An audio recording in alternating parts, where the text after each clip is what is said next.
Jason's back. Jason's back, and the question is, hey, how do we follow up part 5? Well, the answer is with anything, because anything would be better than part 5. But thankfully, they're not going to tease Tommy as Jason again. We're getting away from Tommy turning into Jason, because you've tried to play that card in the last 2 movies, and nobody comes in and ever pays it off. So what's interesting is they did initially ask the actor from part 5, that Tommy Jarvis, they asked him to come back. We only got Tom Matthews because the actor from part 5 declined. Well, to be honest with you, fuck part 5. So I'm actually surprised with part 5, this movie even got a sequel. There was enough goodwill from Final Chapter to where part 5's opening weekend, it already made its budget back in the opening weekend. It went on to make $21 million. So if you think about Paramount, they're like, hey, we spent $3 million on this and we made $21 million. It's like, it's an easy decision to keep popping them out. They're so low budget. These movies are so low budget that apparently, even though the Beverly Hills Cop movies, even though those movies are grossing like $300 million, because of the budget, the Friday the 13th series apparently was still bringing more profit than Beverly Hills Cop. So it's an easy decision to keep making them. You know what's funny? Sounds like Blumhouse these days, because Blumhouse does the same thing. Makes a low-budget horror movie. And nowadays, a low budget can look like a AAA horror movie. Yeah. And then make it not only its profit back, but double its profit. You're always going to get profit, whether the movie sucks or not. Yeah, so it's almost like, and it's critic proof too. Like, the critics are going to hate it. So when New Beginning comes out and like everybody hates it, it's like, well, I mean, one thing was different is even the fans hated it though too. But the problem is, what you'll see is in the series that however good the last movie is builds up goodwill or takes away goodwill from the next one. So New Beginning made $21 million because people loved Final Chapter. Jason Lives is now going to make only $19 million. Because everyone hated part 5. Right. So even though Jason Lives is better, it's about to get the backlash from New Beginning. Mm-hmm. That's just unfortunately how it works. So that said, the actor declined to come back, and that also eliminated apparently Pam. I guess there was a role for Pam from part 5, but now she's gone. And then the director Tom McLaughlin basically was given free will. They liked something he did previously, so they let him come in at Paramount. They let him screen all the first 5 movies and just say, hey, whatever you want to do this going forward. So he made the wise decision to ignore part 5. He loved Final Chapter and was like, okay, I want to do a direct follow-up to that. And the other rumor, now this is not substantiated, but this is the rumor. We know at the beginning Tommy is driving to the cemetery with his friend Haas. Yes. The other rumor, and it might be true because there's something to back it up. So the kid that played Reggie in part 5. Mm-hmm. So in the book, he says, Crystal Lake Memories, recommend this book to everybody. He says that, hey, they asked me back for part 6, but they were going to kill me off. So we said no. So keep that in mind. And then the other rumor was that the Haas character at the beginning of part 6 was going to be Reggie from part 5. No. Now, I'm like, okay, does that make sense? He did say that he wanted to come back, they're going to kill him off, and then it would sort of make sense if it's Reggie coming with Tommy, but then you are saying part 5 does exist. So there's some contradictions there that doesn't make sense. But, I don't know, maybe. It would make sense if part 5 is included, then Reggie tagging along with Tommy sort of makes sense, right? To be honest with you, if I had Reggie come back, I probably wouldn't have even had Tommy come back. I would have just had Reggie, because Reggie, and it's probably because of the way John Shepard played him, but Reggie was the better actor out of the entire cast of the previous one. Yeah. Well, so if I could choose one actor to come back, it would have been Reggie. And you could have done the same part 6 storyline with Reggie's character too. Exactly. He could be the one being like, I gotta know Jason's dead. So Which actually is weird considering the fact his Jason was Roy, but... Yeah, so it's almost like, it's really inconsistent though. It's like, because all the part 5 actors are saying pretty much that they were asked back. But then you have a part 6 movie that ignores part 5. So either early on they were trying to incorporate them and then just said, F it. Or maybe they were trying to get the actors into a better movie. Maybe the director actually liked the actors, but it's like, okay, I like the people, shitty ass movie, so let's see if they can come back for a better one. Well, let me say, thank goodness the Tommy Jarvis actor declined. Because then Tom McLaughlin, who, happened to watch Return of the Living Dead, based off that, made a wise decision to like, hey, this guy's already established in horror. People like Tom Matthews. Thank goodness. Because this was going to be a talking Tommy Jarvis that actually would have to act and not whatever part 5 was. Why didn't they get Miguel A. Nunez to come back? Well, that's so funny. That's why this, like, it makes part 5, Return of the Living Dead, part 6 makes like a fun trilogy because you have both Tom Matthews and Miguel Nunez in the movies. So Tom McLaughlin decided to take a different direction. The one thing he took from part 5, though, he hated the serious tone of part 5. And he said, hey, this is the 6th movie in a series. By this point, the characters should be self-aware. There should be some more humor in it. It's like, but it's true, by the 6th movie in a series, playing it straight up when we've seen like 5 serious Jason movies, it's time to add some levity and add some humor in this because... Isn't that what the human characters are supposed to be for? That's the thing, though, and that's the key, though. He asked Frank Mancuso, hey, can I add humor in this? His thing was, hey, you can add humor, but keep Jason serious. And that's the key thing here is the human characters and the situation's going to be funny, but Jason still has to be a badass, serious person. If you make Jason goofy, then you kill everything. I mean, I'm sorry. There was a few scenes where the Jason character made me laugh. That's because Jason has personality in this. But most of the humor is played off of Jason and not at Jason. And that works for me. And it's there in the opening scene because the character Haas is actually pretty funny. Yeah, we're meeting Tommy and Haas. They're driving. Tommy's being serious. Haas is like, oh, cool. I'm just getting a road trip with my buddy, old pal. He must have promised Haas like a trip to Denny's or something, like a free meal because... I mean, who wouldn't want a good trip to Denny's? They have some pretty good pancakes. This whole opening scene is like a big sign of like, hey, great friendship gets rewarded with brutal ass murders. Also, I got a question. I know we've said this like 15 times that part 5 does not count. Why? I thought Jason was cremated. Why is he not Ash? Why are they going to his grave? Because part 5 doesn't exist. I think and actually. That's the only way you can actually really, in the story, determine that part 5 doesn't exist. Is Jason. Is not Ash's. Jason was not cremated. And maybe that was in there just to say, hey, fuck part 5. Jason's clearly buried here at a cemetery, a creepy cemetery.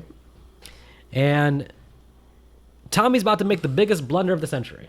Yeah, he uses lightning to jumpstart Jason like a car. I just mean in general him coming to dig up Jason. Why couldn't you leave well enough alone? I don't buy that he has to see the body and destroy it. What I don't buy is that he would get so pissed off that he would start stabbing a dead body and then leave the metal lightning rod conductor in the body. I do buy him losing his shit because he's having that flashback of part 4. And the other thing the movie doesn't really talk about is what happened to his sister. Now we have to ask, in both part 5 and 6, we have to ask, what the hell happened to Trish? The video game answers that. She goes insane. Well, okay, that's fine. So I can understand his frustration why he starts fucking up Jason's corpse. But the problem is, yeah, he leaves the thing in his body. And then lightning hits it. Jason comes back to life, attacks him. Haas dies. Wait a minute. Haas doesn't just die. Haas, who's already ran off, decides to be suddenly a badass good friend, runs back to hit Jason in the back of the head with a shovel, only to have his fucking insides punched out. I have an issue with this scene just for one reason. Why did Jason not just gun after Tommy? They sat there staring at each other in each other's eyes for so long. Like, are you two going to kiss or y'all going to fight? I have an idea about that. Jason actually wants to kiss Tom Matthews. No. Because it's Tom Matthews, Jason didn't even recognize it was Tommy. He's like, well, who the fuck is this guy? He definitely did not recognize him. Because the last time he saw him was Tommy as a kid. Mm-hmm. Maybe he did, but maybe not. I think, if I'm thinking deeper, think about this. Jason just woke up from being dead. He gets up. I don't think he actually knows, like, he's zombie Jason. He doesn't know his powers yet. Think about this. He was just human Jason. Now he wakes up. Like, there's lots going on in his head, actually. He's looking around. When he punches Haas, he's like, oh, shit. Like, that went right through, even though he had strong powers in the first 4. I think it makes perfect sense that Jason is not quite calibrated yet. He's, like, looking around, figuring out what's going on, basically. He's not looking around. He's looking dead at Tom. But I think he's calibrating his brain like, hey, what am I? What is this? What's going on? He only kills Haas because Haas literally attacks him. He turns around and hits him. But I don't think Jason was planning to come out and just start killing people. Jason has a brain. He's actually trying to figure out, like, hey, what the fuck is this? Well, I'm if a he's zombie? not coming out just to kill people, then why did he start killing random people? No. After he recalibrates, what I'm saying is, you're saying, why does he take a moment to like just gather himself and just stand there, basically? I think he's still figuring out what the fuck's going on. I would have agreed with that if when he got out of the grave, instead of walking towards Tommy at first, he did that. But he walked towards Tommy, it's like, and then just stared at him. Why? So we can have that oh shit moment where he lights the match and the rain comes in and takes the match off. I think that there's two things going on too. I think that zombie Jason, as we'll know for the rest of the series, does not run. So he's adjusting the idea that he can only walk. Mm-hmm. Realistically, if he's walking towards Tommy, Tommy's going to take off and start running, basically. But even when Tommy runs to the car, Jason takes a moment to put the mask on, gather himself, give a badass pose. With the spear. Yeah, and now shit's on. Then he starts walking, and once he starts walking, I think he's figured out, like, hey, I'm zombie Jason. Okay, so how about we go ahead and meet Sheriff Mike and Deputy Rick? I would say that the sheriff is the first competent police character in the series, and the deputy is still pretty incompetent. So, No, yeah, but the sheriff. First of all, one thing I appreciate that the movie. I always ask this question with all the movies about, like, why the fuck does anybody come to this camp? This has this history based like that. At least in this movie, they've changed the name of the camp to try to move on from Crystal Lake. well, here's another Finally, thing. This guy would not be a cop in this day and age. the sheriff or The sheriff. why? Well, the very first thing that happens is someone busts through the doors. I understand his reaction. He gets up, pulls out the gun, ready to shoot. But all the lines that he says to a suspect. Think about him saying that nowadays, even if he knows for a fact he just watched this guy kill another guy. He's an and old then he school- says all of these lines to him. He's an old school 80s cop, which means I'm not taking no shit. I don't know what you're talking about. Okay. Some people might think the sheriff is unreasonable in this movie. I understand that somebody talking about Jason is a big red flag because he hasn't seen Jason. And this guy's talking about Jason. And hey, the first instinct is this guy's the killer. They do a good job of making him unlikable but reasonable, I feel like. No, I get that. And to be honest, But yeah, he can't say the shit he's saying. I get that. I just wanted this guy in part 4. Yeah. This cop, instead of Rob, this cop shows up in part 4, sees Jason. He probably could have taken Jason. Human Jason. That version of Jason, I think so. Yeah. Because he did a pretty decent job with zombie Jason up until... We'll get there. Yeah. Anyway, so he gets arrested. I think it's the right move because if you're Tommy, when you show up at the sheriff's office, you have to have proof. Without proof, you just look like a crazy guy. And I mean, to be fair, he's going to try to show him proof, but Well, here's something that happens. So Lisbeth and Darren are driving at night. Lisbeth is probably my favorite type of woman. She's redhead, she's spunky, she's sassy, and she's smart. you know she's the director's wife. Fuck the director at that point. Well, I guess she has. Anyway, but anyway, so Good casting on the director's part. So. you're right. Well, to be honest, I just like her character, and then Darren's that stupid badass I think guy that- who tries to be badass. I think this is the first moment too where you get the hint of the self-awareness where she's like, I've seen enough horror movies to know anybody standing there with a mask, you shouldn't be messed with. right, and then she starts backing up, but I guess she had to turn a certain way, and she didn't, so she hit a little puddle. The guy's like, just keep going. If we keep going that way, we're going to fall. It's like, then how the fuck did you get over there in the first place, dude? Yeah.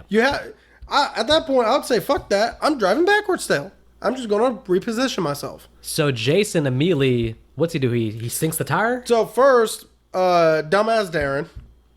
That's his nickname from now on because he's the reason why they both die. Dumbass or deadass? Because both apply. So Either way, dumbass Darren tells her, drive. No one wants to die. Elizabeth being... least of all us. It's like, yeah. So she's like, okay, drives, and instead of committing, which dumbass Darren should have at least told her to do that too, she slams the brakes because she doesn't want to hit somebody. Me personally, if I was Darren... Yeah, I mean, if you're saying we're going to scare them and drive ahead, it's like... You have You have to be ready to actually commit.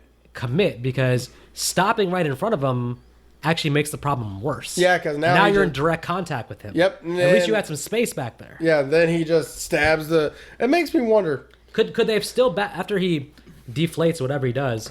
Could they still have driven back to town? Yeah, it would have damaged the rims, but yeah. But at that point, they back up into a hole. Well, they don't back up after that point. She doesn't try to move the car at all. Okay. They only backed up in the hole the first time. They Like, think they're stuck, I guess. yeah. Me personally, like I said, if I was Elizabeth, I wouldn't have listened to her boyfriend. She should have just repositioned herself and then backed up. Because the fact that he says if you keep going, we're going to end up in a hole is like, dude, that's the way you came in the first place. What hole is there actually that you hit? I don't even see a hole. All right, so given everything, the position they're in, when they're in, do you blame Darren for just being like, fuck, I have a gun? At this point, I'm going to have to get out and defend myself.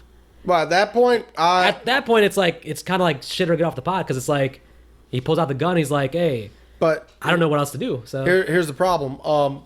He chooses to try and scare the guy with it. with a gun. And the guy he just saw did not even move an inch when that car came at him. I'm sorry, if I did that, I'd be out shooting. Right, because there's two things. First of all, as she already said, like anybody wearing a mask, I know not to get out the car, basically. Right. So you have that. The fact that you drove up on him, he didn't flinch. He didn't even flinch if I'm driving towards you with a car and you don't even like move slightly, and then when I get close, I'm like, oh well, he's about 6'5", a bulky fellow with a mask on, has a big ass spear in his hand. Right. I'm not thinking to get out the car. I'm thinking I lean my head out with a gun first. The problem is, in this movie, this is zombie Jason, and I think this is to establish also that bullets don't even like phase him. But to be fair, I don't even think a bullet actually hit him. I know he let one off, but I don't think a bullet actually hit Jason. But if he did, it wasn't gonna matter. Oh, They yeah. were already once they were close to him, they were already screwed. And then he gets out the car, and you have the funny line of like, she's like, "Get back in the car." She's like, "He's gonna kill you," and he's like, "Not if I get him first." Well, funny thing is Liz was thinking about just driving on the rim anyway, because she even said, "Fuck this, we're going back out all the way." Yeah. And I'm just like, well, that's what you should have done earlier. Stop listening to dumbass Darren and start listening to your gut. I even wrote it here. Fact, always listen to your gut, not your dumbass boyfriend. Yeah, he didn't put no ring on that finger. It wasn't even your husband. So we get this funny ass death of Darren being stabbed and thrown overhead, flying in the air. Whee! Like leapfrog, yeah. I loved it. Now, what's funny is on the behind the scenes, then Jason immediately stabs through the car, right? Mm-hmm. So apparently, the timing was off pretty much, and that really happened. Like apparently, he almost actually stabbed the actress like in the head with the spear. Oh, shit. Because apparently, like it was way more, and that's come on, that's the director's wife who put her in harm's way pretty much. But then we get the funny American Express. I mean, hey. And that's the human instinct is like, let me try to pay off whoever this is with a card and offer him money. I mean, at that point, what else can you do?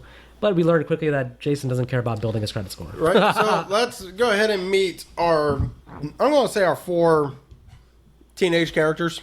And amazingly, finally, they got this right in terms of just scale down to a small group of characters you can focus on and develop. Thank you. So you Please.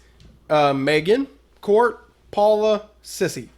One thing, Megan actually hints at that fact that, hey, they know about Jason, but he's kind of like a town legend, a myth. Which, so Megan was telling the tale of Jason, which I'm fine with. We get that in almost every movie, minus the previous one.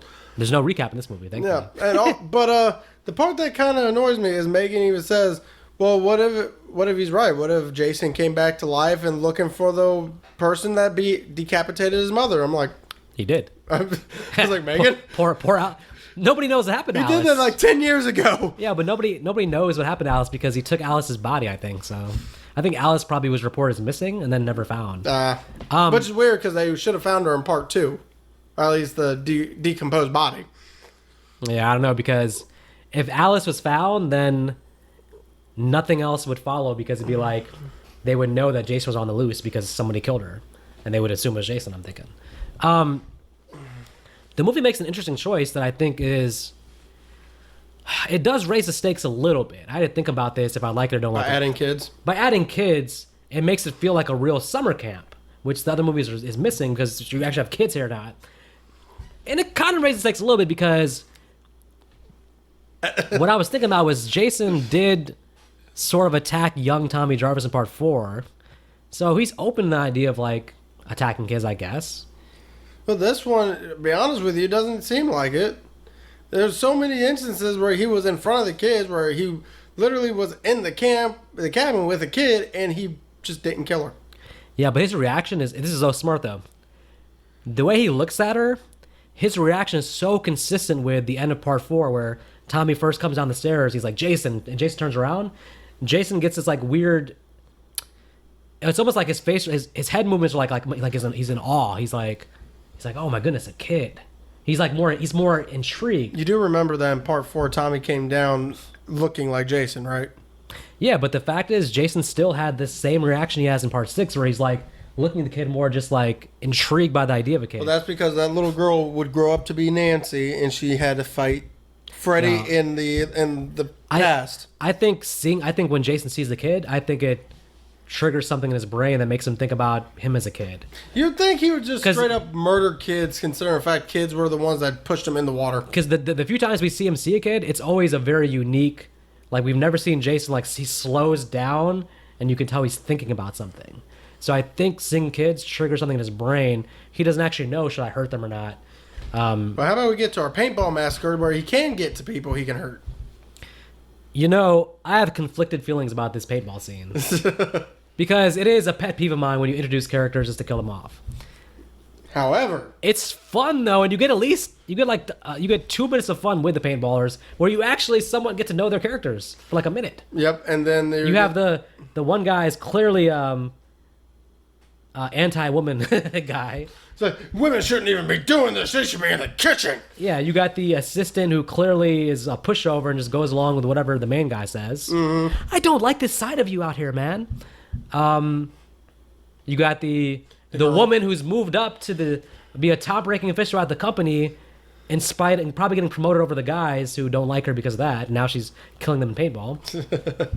And you got the recluse who's been eliminated early, who's just like randomly cutting up the bushes because he's mad. But either way, so what we end up getting is first he kills the guy who's mad because he got killed by a woman.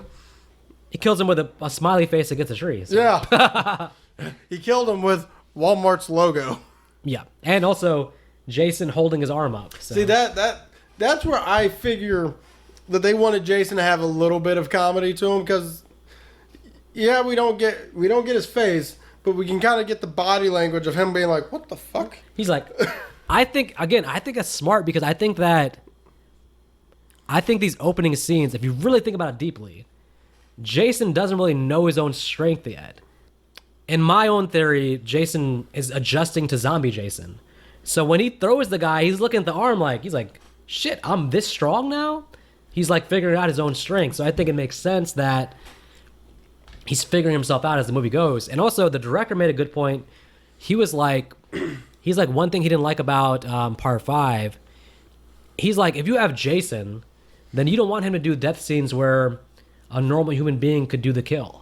You want him to do death scenes that only Jason could do. You want him to actually show his superhuman strength and do stuff that's like not some guy with a mask, like with just a knife and like stabbing people. So a lot of the deaths in this movie are like kind of over the top. Like he's slicing 3 people's heads off, throwing people at like top speed. It's to establish that, yeah, this is not Scream. This is not like a human being. This is a badass fucking zombie monster. So that's why you get some more over the top kills here too. Are we sure the Ghostface killer is human? Well, not Amber. I mean, Amber can overpower men twice her size and kill everybody, even though she's your favorite Ghostface. So, we get a somewhat of a funny edit with this one. Tommy leads the cops to the graveyard to show off that he dug it up. Well, it wasn't dug up no more. And Martin, they're talking. Caretaker. The caretaker, yeah. Talking, and as they're being taken away, you hear Martin go, "Does he think I'm a fart head?" And then all of a sudden it cuts to a bunch of kids going, "Yeah!" Yeah, they do that a couple times, where they let the next scene finish the thought. Right. Yeah, I just thought it was pretty funny. apparently the intention was when he looks at the audience, he's like, Kids get his weird sense of entertainment. that, and also, why'd you have to go dig up Jason? It's like talking about the movie itself, also. Like, Right. they're bringing back Jason. It's a lot of meta stuff like that. Well, but yeah. Sheriff tries to make Tommy leave. The good thing about the movie is that it doesn't follow any of the formulas of the first 4 or 5 movies. It feels like a different movie. There's no real predictable plot here. It's not like the kids in a cabin and they all get killed off one by one. It's a little bit different. There's a lot of other stuff going on. Well, another thing that happens is there's no sex in this. Well, there is sex, but there's no nudity in this movie. So the story behind that is, we're talking about the RV scene now, I'm assuming. Right. The director asked the actress, to take her top off, and the actress was like, hadn't been told about that, so there's a miscommunication. So she's like, no, I don't want to do it. So the director immediately dropped it. It was like, okay, if you're not comfortable, cool, we'll just do your show. For some reason, I thought the director purposely didn't want nudity in the movie because he didn't want to fall under the same. I tropes. thought so too. And one thing is like, so somebody else said that he had been asked by the producers to make sure you have one nude scene. It wasn't like his own choice, because his whole thing actually was literally to be like, hey, let's turn down the gore and the nudity and do something different and show it like that doesn't have to be that way. Because the movie, the kills are creative, but it's not like gory. So I don't know if it was conscious or not. I mean, it's still, you still got the sex equals death thing here, though. And then you got a Michael Bay level action scene with this Wow. RV. Well, first of all, the scene is very well done. You have this cool ass song, Teenage Frankenstein, which I had to download myself. I'm a teenage Frankenstein. Alice Cooper, everybody. Oh, he has a couple good songs on the soundtrack. So the girl Darcy, who's with Court. Darcy, I thought it was Nikki. Oh, you're right. The actress name is Darcy. Okay. The character is Nikki. Her and Court, actually, the actor and actress, they actually went to high school together and just randomly end up in the movie together. But he was like, she was his high school crush from high school, and then she showed up on set. And he was like, "It's like that's Nikki." It's like, so I used to like have a crush on her. Well, then he so got lucky, to have sex with her. lucky for Court, yeah. Well, but movie sex. yeah, movie sex. I'm sure they had real sex later. I mean, I think probably they did it based on them knowing each other from high school. Probably, and also Court is John Travolta's nephew. Randomly enough, you could kind of see the look of the yeah, a little bit. resemblance. Surprised he didn't have a bigger role then. I like his role. It's just enough. You could see him getting annoying if like you have too much of him, but it's just enough. And I like the death scene with her because the actor who plays Jason said basically that she was like a trooper because he was like told her like, look, I'm gonna have to be rough with you here, like because at one point they have a camera set up and he's like basically I have to like throw your face into the lens as close as possible without smashing your face because that's how you get the Right. look of her face going to the thing basically. So he was like, she was on board basically, let her pretty much just gave him full control, which let it be a good scene, I think. Just funny. And then you go, "You want me to watch?" No. What's wrong with you, my guy? But when the RV crashes and explodes, I swear I thought Michael Bay was directing that point. and not only that, but Jason pops the top off and then just stands on top of it. I'm sitting there like, oh, it's turned into an action movie. And I had to be like, I had to look it up. Like, yo, like, what's the budget? This feels like a bigger budget movie, but it's still a normal Friday the 13th budget. Just that the director knows what he's doing and can actually put together action scenes within that. So I thought it was just like, you're never gonna see another Friday the 13th movie that has like car chases and that kind of scene. No, because this movie has two car chases, the RV scene, and it also has. I don't know. Do you think Megan believes Tommy when he gives her the rundown, or do you think she's just horny? They do a great job with Megan. Here's what I think. I think that what I like about Megan is that she's not a typical female protagonist. You're right. She's kind of more in her own world. And I think until she sees a dead body, she really doesn't know what's going on. Well, she's more or less. she's going along with Tommy because she likes him, but she's kind of like, she's so confident throughout the movie that you feel like she's basically in her own world doing her own thing. So then when she gets scared, it actually does. It's a cool thing because she's been so just cocky about the whole thing, like she doesn't care. So I don't think she really believes Tommy. All right, well, now there is another thing. It's not really an issue, but it kind of is at the same time. So, because this movie is called Friday the 13th, they have a throwaway line that Rick says that today is Jason's day. It's Friday the 13th. Happy Friday the 13th. Me, I'm sitting there thinking to myself, how many of these situations actually took place on Friday the 13th? And I can only think of two. The original. And I'm pretty sure part 2 was as well. No. It wasn't a Friday the 13th part 2 happened on? Maybe, but the date never comes up in the series. But yeah. I thought this was just... You're right. In canon, it doesn't make sense. But if he could only... Maybe he's only referencing the events of part 1. Which would make no sense because that was his mom. The problem with part 2 is I don't know if they say the date. They don't. It would be... Like, Jason doesn't have any connection with that date, so it's like... I think it's more implied because because if it is Friday the 13th with part 2, part 3 would be Saturday the 14th. And then part 4 would have been like Sunday the 15th, if not like a week later, like we've been saying. Yeah, I think that's like one of those, like, it doesn't make sense, but it's a nod to like, hey, this is a franchise and it's called Friday the 13th, so let's just try to reestablish that day as having some meaning. Also, Sissy gets her slippers scared off of her. Yes. When she gets pulled through the window and gets beheaded. Love this death scene because they show her head getting like twisted and they cut back to Paula just being like, you guys, and going back to sleep all happily. Which, should mention, Paula is the sister of Lisbeth.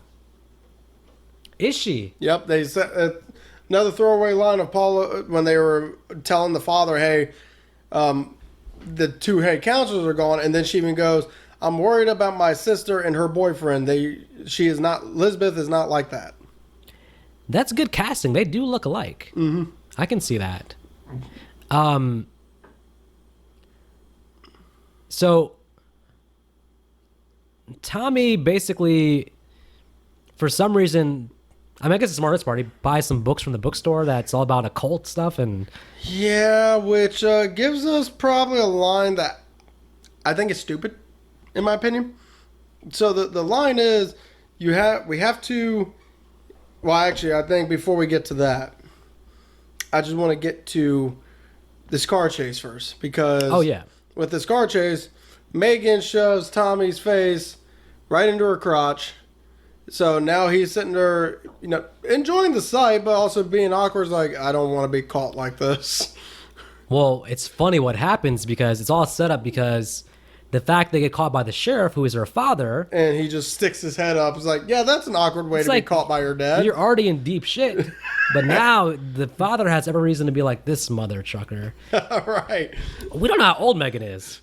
Megan might be like 16 or 17. I'm gonna be safe and say she's like 19, 20. I'm gonna say I would say more 19, 20 as well. Because Tommy's 21. So okay, if his daughter was like super young, maybe he does. If she's 20, 21, he's being careful about her. But maybe he's being too restrictive. Well, remember, he does ground her. He does ground her. Which I'm just like, well, if she's old enough, she can just say, fuck you. I think if you're the sheriff, though, I think the first chink in the armor of what the sheriff is thinking is when she says, what time did Court get killed? This happened so-and-so time. And she's like, Tommy was with me all that time. Which that has to plant a seed in the sheriff's head of like, hey, maybe he's kind of. Which I just want to say something. Those deaths that he just referenced would not have happened around those times because it would have happened because after that, then Tommy calls the sheriff's office talking to her. She probably was lying to cover for Tommy, but the point is, it doesn't matter because she's still correct. Not about that, but she's correct that it wasn't him that did it. The point is, the sheriff doesn't know if she's telling the truth or not. But the fact is, he doesn't think his daughter's lying. So he's got at least. At what point does the sheriff start to entertain the idea of like maybe Tommy's telling the truth? Well, how about we get to Paula's death and actually walk away from it because it's pretty much an off-screen kill. Well, she gets a lot of screen time in the middle here, and there's this huge build up with her and the kid, and her walking the kid. Kid's name is Nancy, by the way. Kid's name is Nancy, and I gotta say, I don't know if I've ever seen a character as likable as Paula get such a crazy death. Yeah, because she it might be off screen, but it's an impactful death because apparently she just explodes in the room. Her body explodes.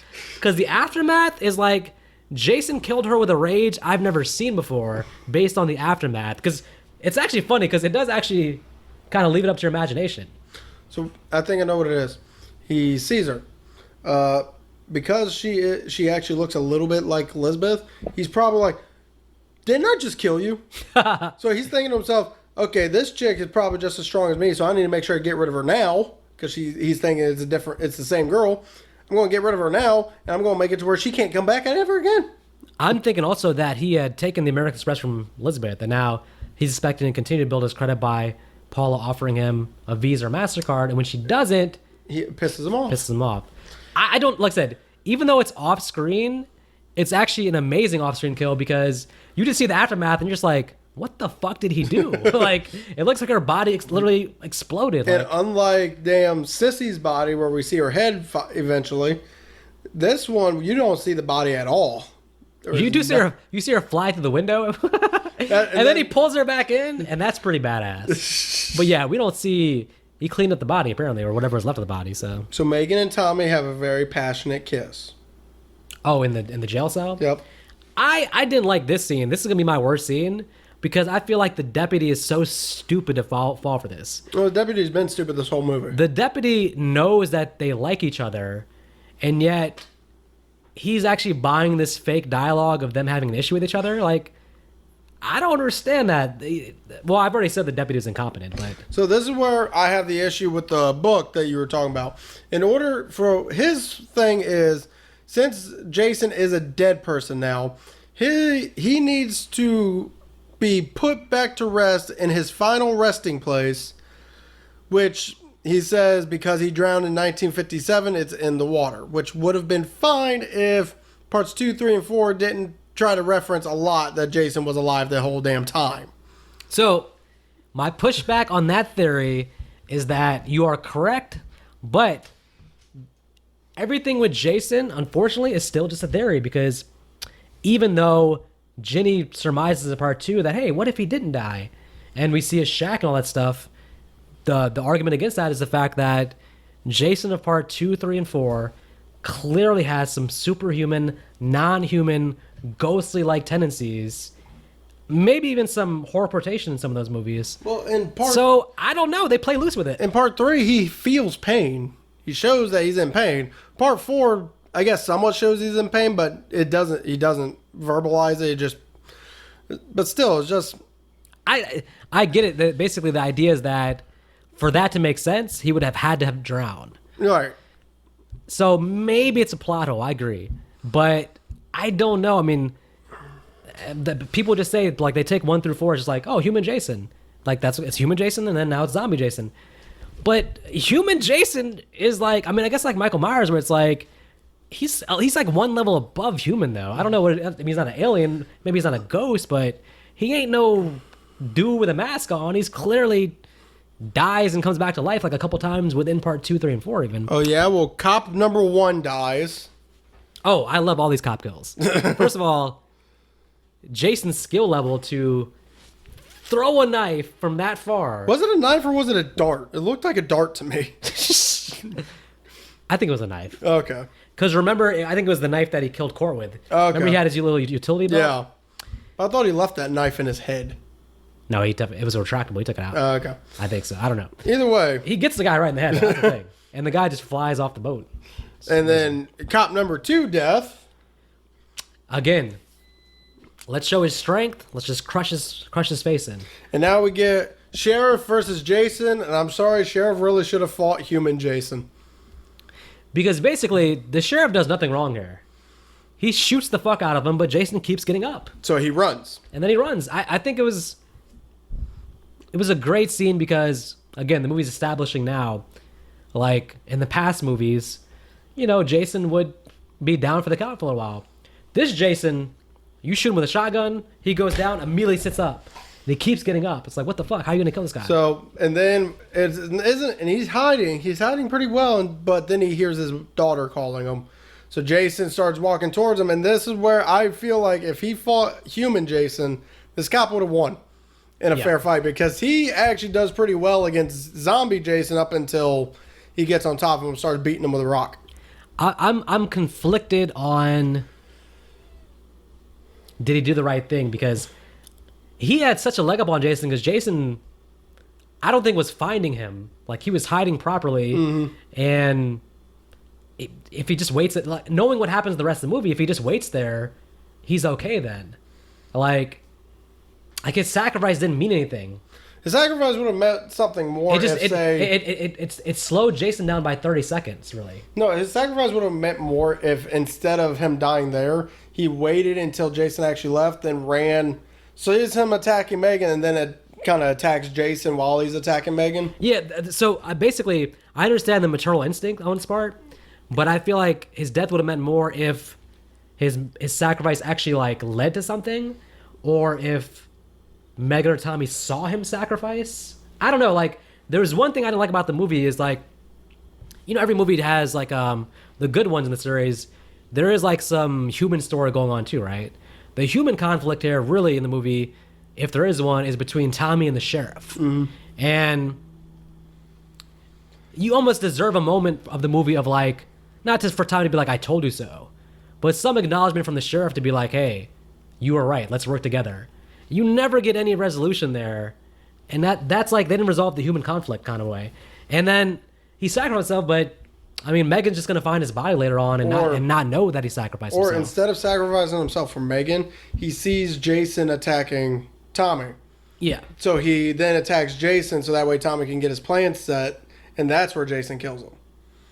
Yeah, Either way, it still would have gotten. I'm jumping ahead because the kill is pretty badass with what happens. You hear the fucking back, his back vertebrae cracking like 70 spots, but bones I didn't know existed are cracking. But in hindsight, I would have just kept his character alive, honestly. I still would have killed him. If I killed him, it would be more at the end, though. It was at the end. I would have had him. He was the last death before Jason. I would have had, when burning Jason is on time in the boat, I would have had the sheriff run up from the water and, like, just give a quick assist or something like that. Shoot Jason, something, and then later on you can have Jason kill him. But I don't know. I like the idea of sacrificing himself, but it just didn't really do anything because Jason immediately goes about his business. So what was it about that? At the climax, I just have a It was an Ali type sacrifice. It's like, I don't know if there was a purpose to it. So I just have an issue with this climax. First off, what's the point of the gas? Why do you need to set the water on fire in order for what? For dramatics? It was a cool visual. It was a cool visual, but what was the point of it? Well, Jason caught on fire, so how? He never touched the fire. He came up on fire though. So. And also it worked because the man was burning. So. And also the way he sets the fire should have been literally right up against the boat, not like 5 feet around him on each side.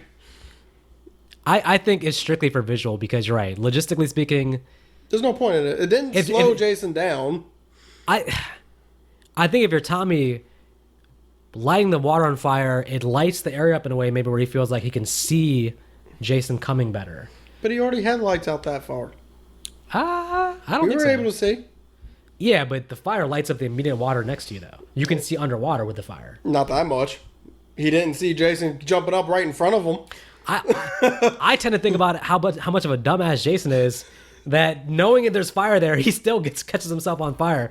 But like, bro, all you had to do was avoid the fire. Like, and he didn't. Like I said, he didn't even touch the damn fire. It's like, how? What? Did you set yourself on fire at this point? When he comes up on fire, I'm laughing my ass off because like Jason's such an idiot.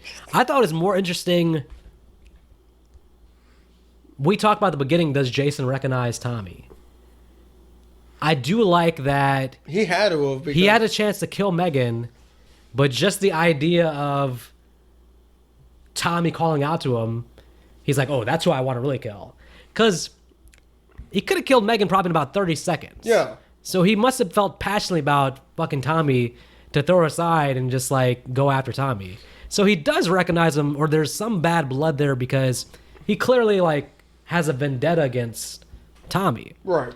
I just like the whole setup because, I mean, at this point, let's be honest, we're bored of the female chase scene at the end of the movie. Basically, we need something different, and this movie gives you a whole different type of ending. We don't want the same formula of like chase scene at the end, blah blah blah. So it's a whole different type of ending, and I dig it. And Jason gets fucked up. So with Jason dead, Tommy should be dead too because this girl does not know how to perform CPR. All she thinks CPR is apparently is mouth to mouth. No, in the 80s, that's what it was, and it worked. no, because all that does is make sure that there's lungs getting into the air, but you still got to remove the water from his lungs. Otherwise, he's still drowning. I think what I read was that they don't even do mouth to mouth anymore. No, well, They do just the chest compressions, I think. Now. chest compressions. They only do mouth to mouth now if they have like there's a type of kind of a mask that you can put in the person's mouth, so that way your mouth and it has a bunch of film over them. Yeah. So you don't have to touch the mouth at all. You're just touching this little piece on the other side of this mask. Yeah, I'll give her a That's break. if you have to do it. I'll give her a break, given that she's a teenager in 1986. So When I was a teenager, the first thing they taught me in the first like week of high school was how to do CPR. yeah, even that was the 2000s. So Think, things advance as time goes on. So there's no reason for this girl. And also, if I learned CPR in high school, how come the newest Power Ranger movie, the kids didn't know CPR at all? now that's worth complaining about because that's in the 2000s. That was 2014, 2015? The very new, no, I think it was 16 or 17. I try to delete it from my mind. I don't know. I liked it. I don't like Power Rangers. Period. So. How dare you, madam? VR Troopers. That's where it's at. Anyway, So Jason's still unalive. it's interesting too because this is the first time you've seen in that movie. Jason is alive. He's just trapped. And maybe they'd come to the conclusion that, hey, that's the best way to go. You can't actually kill him, but you can trap him. And that's why I think after the movie ended, when the cops showed up, Tommy must have lied to them and said, hey, Jason was here. I don't know where he's at because He knocked me out. if the cops know Jason's at the bottom of the water, they're going to get him and bring him back, and he's going to start his killing spree again. But he's still at the bottom of the lake in part 7. So I think Tommy must have lied about that.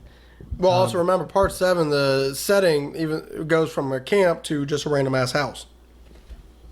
Yeah, and also it time jumps like 20 years. Yeah.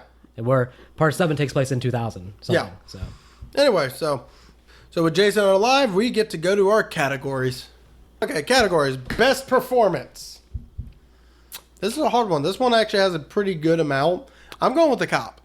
I'm going with Sheriff Mike I like this character. because the character is serious, funny, and honestly feels like a character you could go to if you were in trouble, and he would be able to help.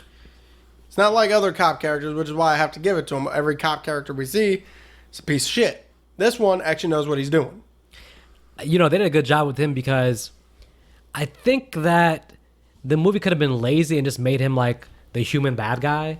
They could have just made him like, oh, he's the human villain. We hope Jason kills him, blah, blah.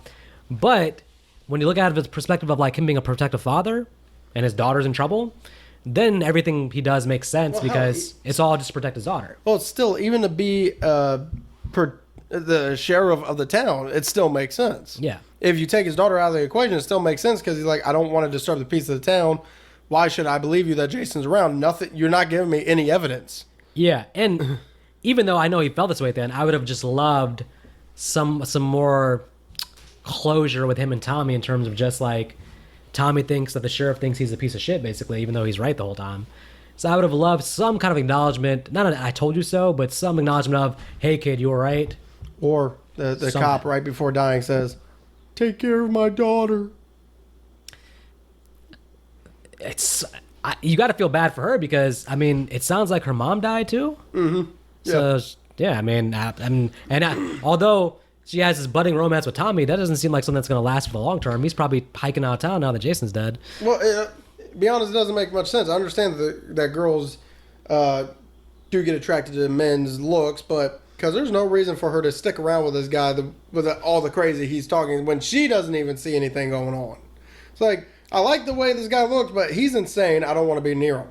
I think she's the age where he comes off for her like as like a rebellious badass type guy. So it's one thing is the bad boy phase, and then also I think that probably her father has kept her restricted so much that the first guy she sees that's not Court. I don't know how Probably. restrictive he's kept her, considering the fact she says right in front of him, "Ooh, he's kind of cute. Keep him alive." True. Like, I think her character makes sense if she's 19, 20. If she's 16, I feel like that's too young for how she's acting. 19, 20, I get it basically. also, if she's 16, then I'm kind of worried about why Tommy's even agreeing to be with her. Yeah, I think she's probably, all the teenagers are probably like 19, 20. Yeah, I don't know if I see their relationship lasting, although maybe the fact that her dad died will make her cling on to Tommy more, and I don't think Tommy's going to do better than that, so. Anyway, so... hold on, but my, Oh, he wasn't your best performance? no. I was on the fence with him and Tom Matthews, but I'll give it to Tom Matthews if you're giving it to him, just so we can give them both props. Because I think Tom Matthews is too easy. he's not like he's not Candyman or nothing like that. I mean, I think he does a good job with the Tommy character, just in terms of being a strong. We don't have any strong male characters in the series up to this point except Paul. So going from And we still don't even know what happened to Paul. Rick to Rob to part 5, Tommy, I know how to do every kind of combat style in the world, but I won't use it against Jason Jarvis. It's just refreshing to have an actual male lead that's written in a way where he's not a badass, but he's bold enough pretty much. Yeah. But I do like the sheriff character a lot. I think he's one of the more nuanced and well-written characters in the series. So they both do a great job. And actually, and by the way, shout out to all the acting. Everybody plays their part perfectly. I have no problems with Megan. I have no issues with the teens. Deputy Rick is a little bit over the top, I feel like. When he's like, where the light goes, ya bam, whatever. Yeah, you know, that's who I'm giving my worst performance to is Deputy Rick. I was going to do that too because I just feel like, I don't know if you need that character in this movie. You don't, but at the same time, if you didn't, then honestly, the Tommy would have been in that jail cell the entire movie. Maybe that was the purpose. Because, I'm sorry, this deputy is the only reason why Tommy got out for the climax. Yeah, true. Tommy would have, died in that damn place because he wouldn't have gotten any food after the sheriff died. The town would have been screwed because Jason would have just killed everybody basically at that point, and Tommy's just in the jail cell. So Right. yeah, I'm gonna go with Deputy Rick also. Alrighty. So, best scene of the movie. There's a couple that come to mind for me, but I'm leaning towards the RV scene. I like the whole lead up to Paula's death. It's so it's so slowly paced, but it builds up tension when she finally dies. You're like, oh shit. But I'm gonna side with the RV scene because it's so unusual for this series. So since you went with that, I'm gonna go with. Honestly, I am going with the sheriff's death scene just because I think this is also one of the very first times we see a character fight Zombie Jason, because this is the first time Zombie Jason is around. Almost win, but still dies. Do you think, I feel like he should have hit him a couple times, right? Right. Jump off and run. He kind of stuck with it too long. He got too That's comfortable up, just hitting him. It's like, hit him 3 times and like roll off him and run and you're good. Honestly, you have to like hit and move. He committed too much. So that is the only reason why he died. Honestly, I wouldn't have even gotten the rock and gotten on top of him. I would have just hit him with the stick because the stick dropped him down, and then I would have ran. The thing is too is like, if you're the sheriff, remember he already shot him. He knows what he's dealing with because he shot him and kept singing it up. So he has to know in the back of his head, hey, I'm basically sacrificing myself because if my bullets didn't kill him, me hitting him with a rock. That's why, you just do some kind of quick hit and move. All the sheriff really has to do is get ahead of him, get to Megan so he can warn her. All they have to do is beat him in a race almost. If you think about it, and this Jason, when Jason moves and starts walking, I would just run past Jason or run to the side. Right. And I don't know honestly, if it even made sense. I don't think this Jason actually does horror protection. I think every single time it actually makes sense on how he got there on foot. Even the RV one, because when both the characters are out, he sneaks onto the RV. Yeah. It's true. No, I mean, and they show him walking throughout the movie. Yeah. So he's getting a lot of steps in. I actually, as I think about it, if I could change the sheriff scene, yes, I would have I got a perfect place you can put it. Maybe when Jason grabs Megan, then the sheriff can come from hiding and then do his sacrifice and have the same exact death. But because now that I'm thinking about it, he didn't have to attack Jason. He could have just like ran past him, or he could have yelled out to Megan, "Megan, run!" So he just kind of sacrificed himself for no reason. I get what he was trying to do, but he knew he was dealing with a monster. And honestly, if he told Megan to run, Megan would have ran towards him. She would have heard him. Be like, "Oh, that's where my dad is. I'm going that way." I don't know. Megan, it would have solved a problem because she's spending a lot of time just calling her father. If he would have just been like, "Megan, get out of here," I think she probably listened. Anyway, so worst scene. This one is kind of hard because there really isn't any worst scenes. I got one. That whole scene in the jail where she's drawing the picture and he's like, "Because it stinks," and the deputy's like totally falling for it. I'm like, well, the deputy's stupid, so I know this is bold, but what I would have done is just kissed her. no. And again, it's bold. I would have had Megan knock out the deputy, like hit him in the head with something from behind, and then just get the keys off him and go unlock him. You got to do this whole elaborate thing. Well, then the deputy would be dead, and we wouldn't get him in Never Hike Alone. No, I'm not saying kill him. No, I'm talking about he would have went out there and died by Jason. Oh, once he woke up. Yeah, something tells me he would have went out there, looking for her, and then Jason would have gotten and killed him, and then we wouldn't have him back for Never Hike Alone.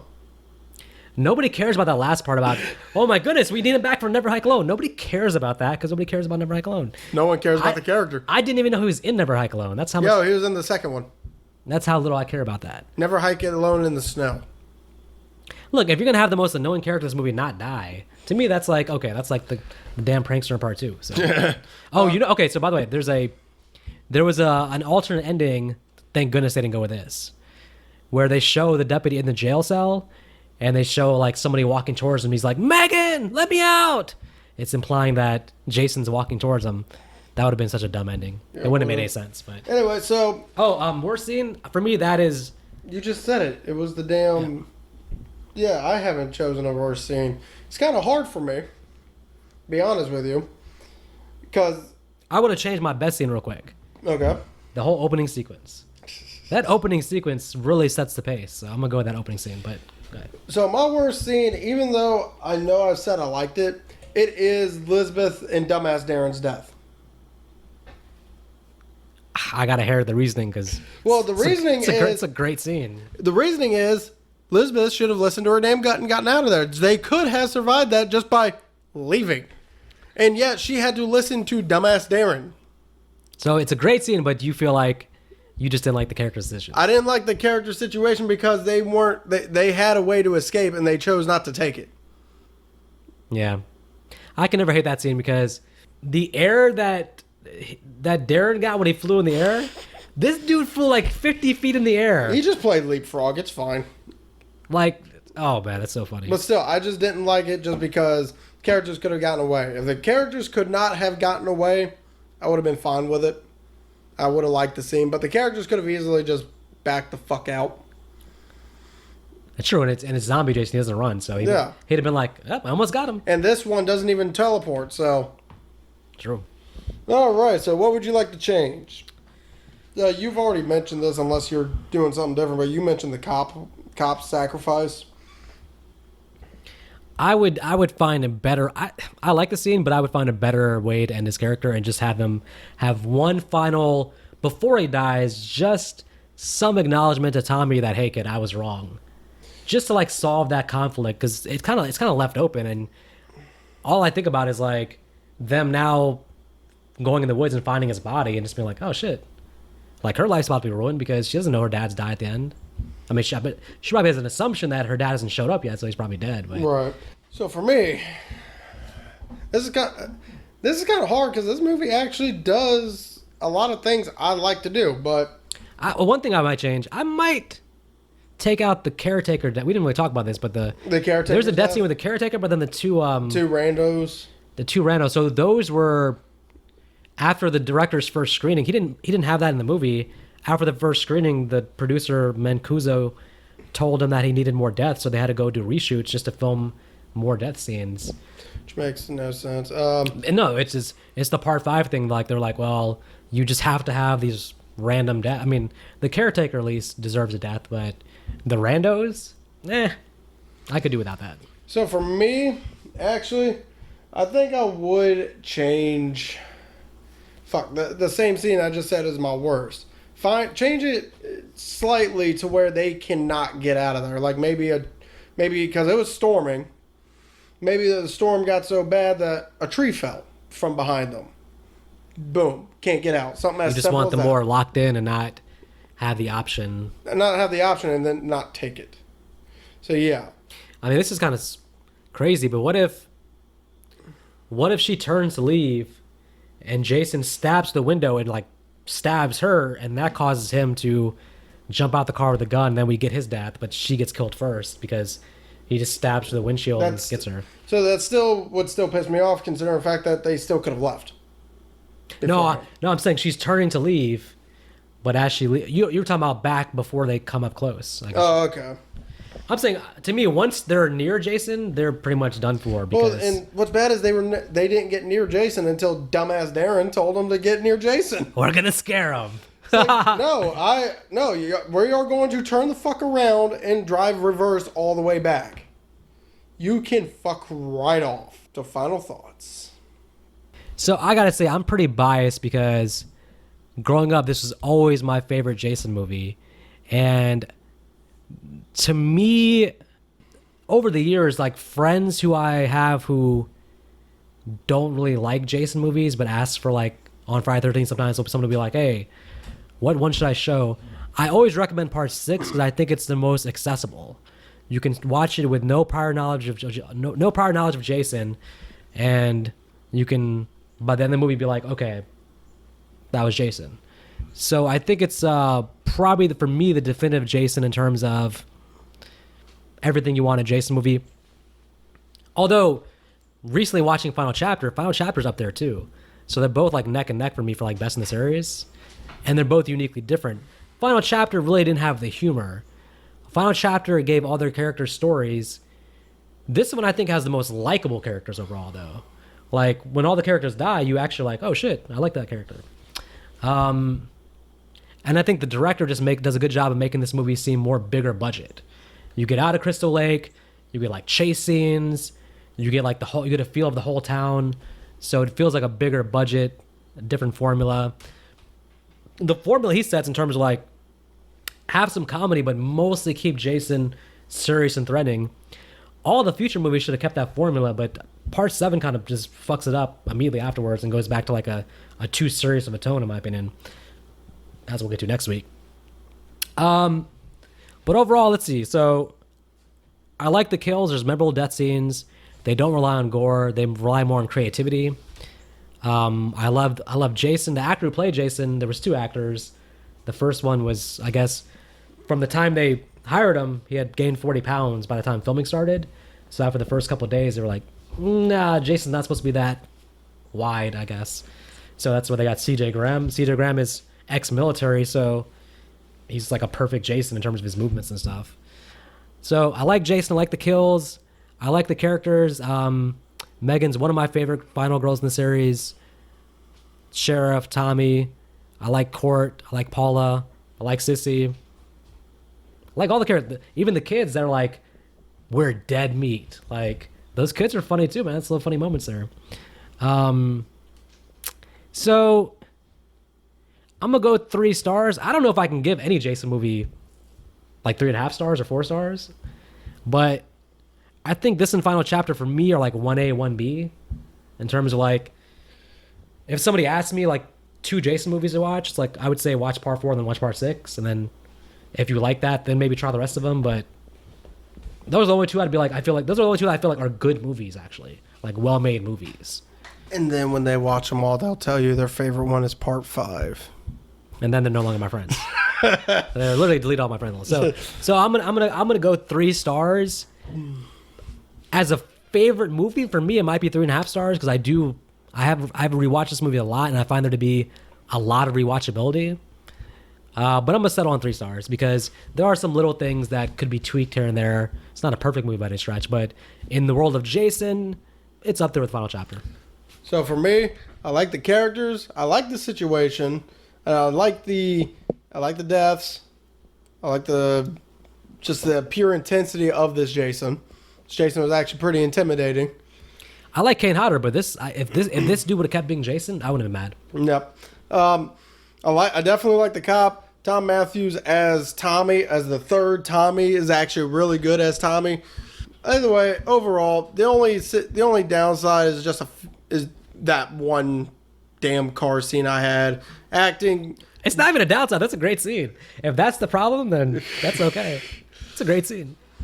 It's a fun movie. There was a lot of cutaways. I did hear the MPAA still chop this one down. There was actually a little bit more gore in certain scenes. No, they did. They had to submit it to the NBA 9 times. Yeah, so there was gore originally, but the director of this one knew how to make it to where it was less gore than all the others, but still made it work.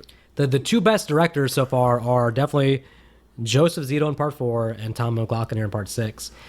So funny thing with the director too, not to interrupt you, but when Kevin Williamson wrote Scream, he met Tom McLaughlin because they actually talked about potentially him directing it because Kevin Williamson told Tom McLaughlin that Jason Lives had influenced him writing Scream as far as like the self-aware humor. He said Jason Lives was one of his favorite movies growing up, and it was like a huge influence on him. So it had a huge influence on Scream. And so much that Kevin Williamson actually wanted him to direct Scream, but Tom McLaughlin, for whatever reason, turned it down, actually. Well, that sucks for Kevin Williamson, but overall, I'm giving this movie a 3 as well. Mainly just because if it had a little bit more gore, I probably would have liked it. If it had some of the characters, if it didn't break continuity with other movies, or it didn't make one scene look like these 2 characters were stupid, dumbass Darren, I wouldn't have had too much of an issue with it. But it probably could have been a 3.5. But for right now, for me at the moment, it's a 3. Do you have a preference between this and Final Chapter? Because I feel like I can't decide. I feel like they're almost like equal movies. It's really weird. So for me, I have to choose this one just because the sheriff, in my opinion, as a secondary badass character, Yeah. it was better than Rob. Yeah. Because remember, Rob, oh my God, he's killing me, versus the sheriff, you stay away from my daughter. Well, Rob is the only reason that Part 4 for me didn't get like 3.5 stars. His whole illogical storyline didn't make sense to me. But I feel like for me, it's like they're like the kind of like in the Nightmare series, like Nightmare 3 are both to me like so close. It's hard for me to choose. Yeah, but one has always been, one is more serious. Part 4 is more serious. This one has more comedic. That's what I'm saying. It's almost like what you're in the mood for. Like I feel like they're both kind of like definitive Jason movies. But to be honest with you, unlike Nightmare on Elm Street, where if somebody asked me, I would always show the more serious one. This one, I would have to show Part 6. Feels like the best Jason movie because it's campy, it's fun to watch, it has a few little action bits here and there, and it's still a Jason storyline that actually makes sense with the character. Yeah, there's some difference. I like the kills overall better, and I like the kills better in Final Chapter. That's because you were able to see more. Yeah, and you have Savini. But yeah, to me, it's 1A, 1B. I can't decide. It's like whatever you're in the mood for. But I mean, I think maybe this one looked really good compared to just coming off New Beginnings. Yeah, so especially coming off a New Beginning. Unfortunately, like I said, this made 19 million, and New Beginning made 21 million because of just that. It had such a bad lead-in with New Beginnings. So, well, everyone, as always, you don't have to go home, but you do got to go home. Practice your psychic abilities. Maybe watch some Carrie so you understand what to happen if pig blood falls on you. Because next week we are going to be watching Carrie versus Jason. Yeah, and so we had a New Beginning, and this one's called New Blood, and something about new being in the title makes me think it's going to suck. But we get Kane Hodder as Jason for the very first time. And also, there will be one little controversy thing that I'm going to mention when we get to that movie. It takes place in 2020. There's that, but they're about one character being dead when she really isn't. We might have to go through the timeline again next week and figure out that timeline. Anyway, everyone, have a good night.